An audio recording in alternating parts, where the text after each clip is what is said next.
Hi everyone, welcome back to Bernard T. Gabaon YouTube channel, Current Events Comparative Point of View. For today's video, I want to share to all of you a simple Christian message because it is my vocation and it is my mission.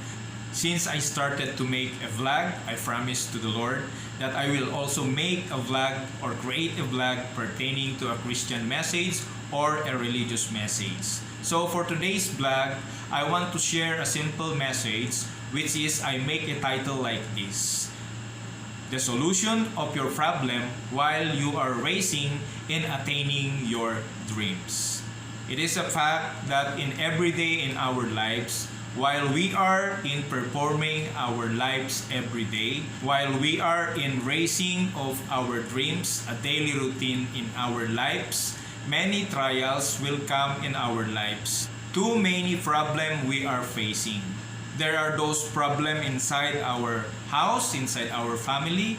There are those problems outside our family, like in the schools, like in the community, like inside your office or your business site. So these are all the problems and many others. So for these problems, there is always a solutions that we are going to make or we are going to receive from God. The first solution for all your problems and these problems is this solution is always done by some of the successful, and most especially those who are preaching the words of God. And every day they are telling, and I also experience in my life that to solve this problem is trust in the Lord. First step is trust in the Lord. Don't trust in yourself. First, let the battle give to the Lord so as to solve your problem.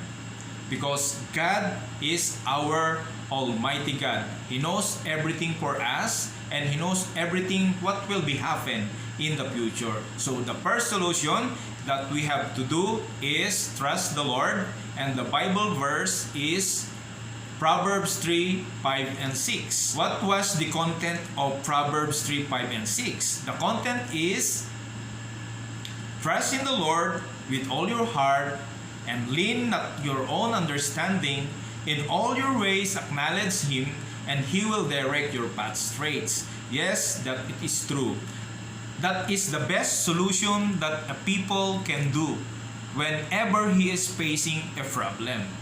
And the next solution is, especially when you are immersed already in a big trouble, is number 2, you must ask wisdom to the Lord.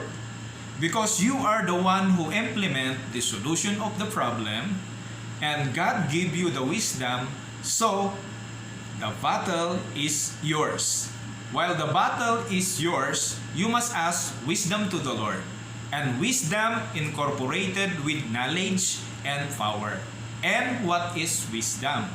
Wisdom is to see the future. Wisdom is to believe that you have a victory in the future. That is wisdom. And what is knowledge? The knowledge is the words of God that we are going to read, that we are going to hear, and if we operate and apply it and execute it, that is wisdom. And surely we have victory. And knowledge is also ideas that is formulated by the wise man and the intelligent man, which is helped by God in order to make and ascertain those knowledge that they were formulated. So that is wisdom and knowledge. And while we are in the course of our battle to gain the solution of our problem, while we are having a race on how to attain our dreams, we need also a power. And what is this power? Some says power is knowledge and knowledge is power. Yes, it is true that power is knowledge, and especially when we execute it. When a person or when a man knows how to resist the devil, that is knowledge and power. And that is power and knowledge. That is one example of knowledge and power. Because you have wisdom, you have knowledge that you have read, and you have the power to execute, and the outcome is resist the bad things, the bad practices, or the devil. That is a knowledge and power. So that is power. And one of the solutions that we must have while we are running or racing in attaining our dreams and aspiration is we have a courage. Courage comes from God and must be developed in our body and our hearts.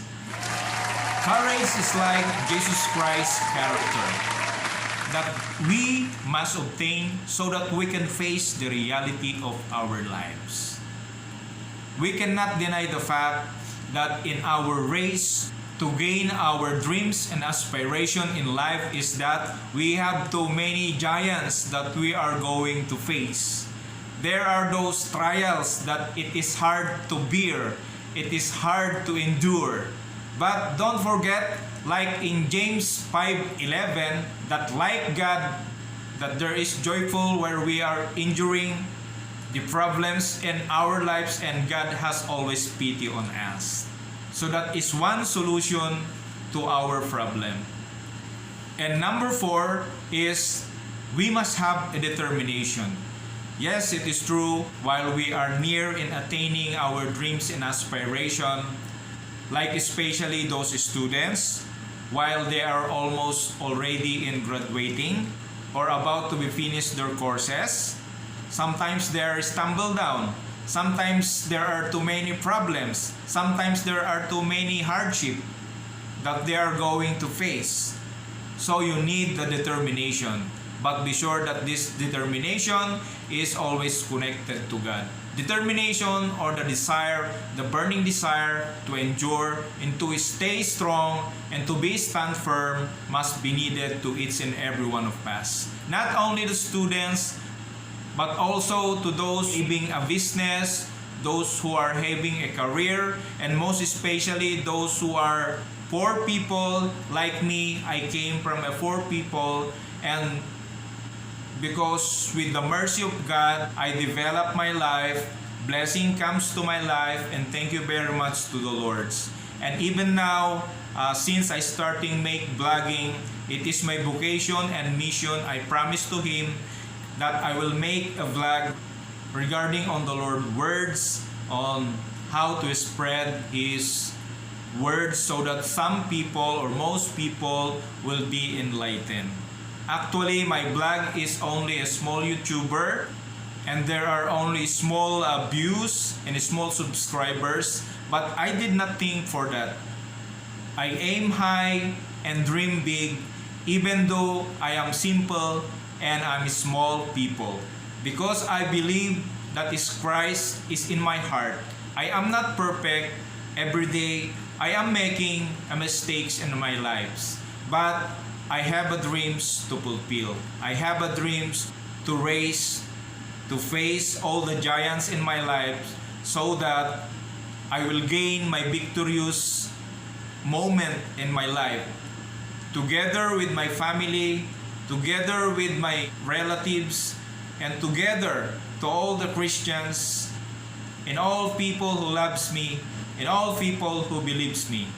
So that is, ladies and gentlemen, that I want to share to all of you, and I hope that this blog enlighten you, it helps you in solving your problem while you are running or in the race of your problem and all problem that you are going to face. You can use this message that I have given or I have been stated or I have been sharing. So before I will end off, I just want to say that if you are watching this blog, if you are listening this blog, please like, share, and subscribe. That's only what I want to share. Thank you very much for watching this blog. My name is Bernard T. Gabaon from Waigdaya, Candon City. Thank you very much. God bless you all.